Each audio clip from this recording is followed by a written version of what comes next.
নমস্কার সকলকে, Mithu's kitchen official চ্যানেলে আপনাদের সকলকে স্বাগত জানাই।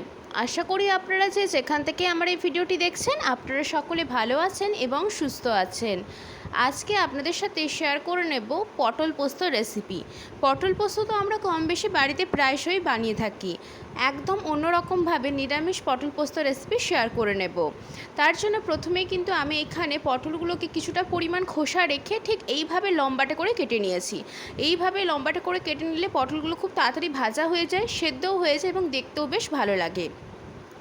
তারপরে আমি এর মধ্যে অল্প পরিমাণে নুন মাখিয়ে নিয়ে 5 মিনিটের মতো রেখে দিয়েছিলাম।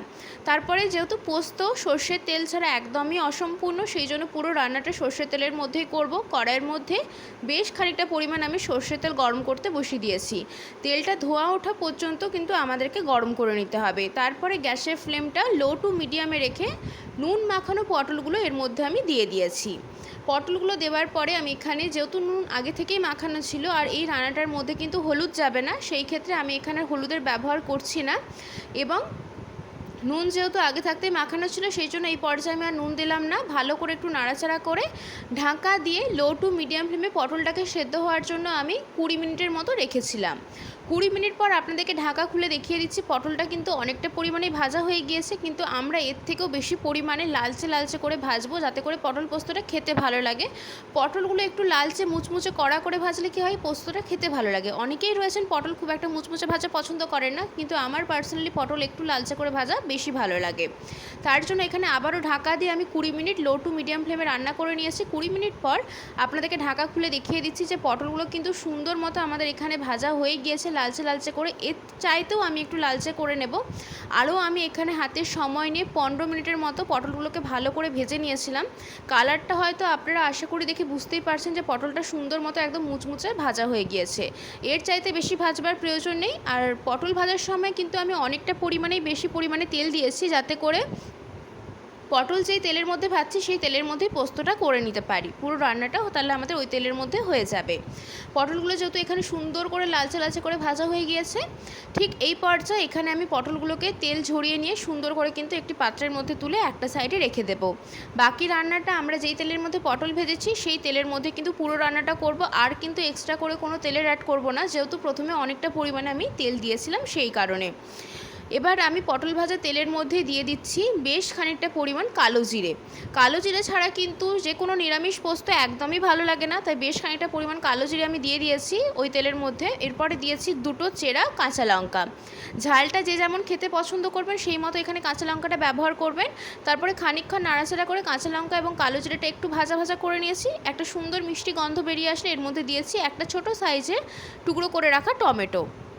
টমেটোটা দেওয়ার পরে যাতে টমেটোটা তাড়াতাড়ি নরম হয়ে এবং গলে যায় সেই জন্য এখানে দিয়েছি পরিমাণ মতো নুন এবং সামান্য পরিমাণ দিয়েছি এখানে আমি কাশ্মীরি লঙ্কার গুঁড়ো। আমি কিন্তু এখানে লাল লঙ্কার গুঁড়োটার ব্যবহার করলাম না, যেহেতু কাঁচা লঙ্কাটা দিয়েছি সেই জন্য পুরো ঝালটা কাঁচা লঙ্কার ঝালেই হবে। খুব ভালো করে একটু নাড়াচাড়া করে আমি এখানে পোস্তের পেস্টটা বানিয়ে নেব। পটল পোস্তটা যেহেতু পুরোপুরি আমি নিরামিষভাবে বানাচ্ছি সেই জন্য পোস্তের পরিমাণটা এখানে আমি বেশি রেখেছি। প্রায় বড় চামচের এখানে আমি 3 চামচ পোস্ত দিয়েছি এবং পরিমাণ মতো জল দিয়ে পোস্তটা খুব সুন্দর করে একটা থকথকে পেস্ট আমরা এখানে তৈরি করে নিয়েছি। পোস্তটা কিন্তু আমাদের ভালো মতো বাটা হয়ে গিয়েছে এবং এখানে টমেটোটাও অনেকটা পরিমাণে নরম হয়ে গিয়েছে। ঠিক এই পর্যায়ে বেটে রাখা পোস্তের পেস্টটা আমরা এখানে দিয়ে দিলাম। দিয়ে দেওয়ার পরে গ্যাসের ফ্লেমটা লোতে করে দেবেন, যেহেতু পোস্ত রয়েছে কড়াইয়ের গায়ে নালে লেগে যাওয়ার চান্স থাকতে পারে। তারপরে খুব ভালো করে কিন্তু পোস্তটাকে কষিয়ে নিয়েছি। পোস্তটা আমাদের খুব ভালো মতো যখন কষানো হয়ে যাবে এবং খানিকটা আমি এখানে ফুটিয়ে নেব পোস্তটাকে, যাতে করে পোস্তটা খুব সুন্দর মতো ভাজা ভাজা হয়ে যায়। ঠিক এই পর্যায়ে দেখুন পোস্তটা কিন্তু ফুটতে শুরু করেছে।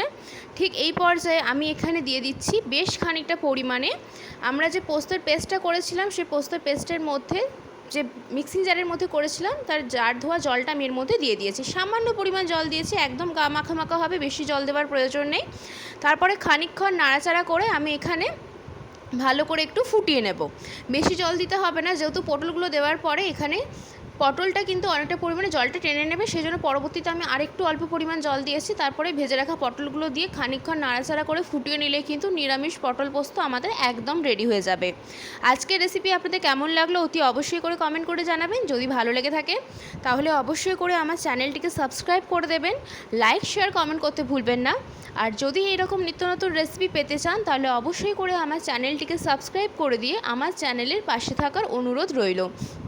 দেখুন পটলগুলো দিয়ে দেওয়ার পরে কিন্তু আমি আরও মিনিট 5 হাতে সময় নিয়ে খুব সুন্দর করে কিন্তু এখানে পটলটাকে ফুটিয়ে নিয়েছি গ্রেভির মধ্যে, যাতে করে পোস্তের যে ফ্লেভারটা রয়েছে সেটা যেন পটলের মধ্যে ঢোকে, সেই জন্য এখানে ফুটিয়ে নিয়েছি। এবং জলটা কিন্তু একদম টেনে গিয়েছে ফুটতে ফুটতে, ঠিক এইরকমই গা মাখা মাখা হবে। গরম ভাতের সাথে খেতে অসাধারণ লাগে। পটল পোস্ত তো আমরা অনেকেই অনেক রকমভাবে বানিয়ে থাকি, একবার হলো আমার এই রেসিপিটি ফলো করে দেখবেন, আশা করবো আপনাদের ভীষণ ভালো লাগবে। পটল পোস্ত কিন্তু আমাদের এখানে একদম রেডি হয়ে গিয়েছে, আর কোনো কিছু দেওয়ার প্রয়োজন নেই। ঠিক এই পর্যায়ে আমি এখানে একটি পাত্রের মধ্যে পোস্তটাকে সার্ভ করে দিচ্ছি।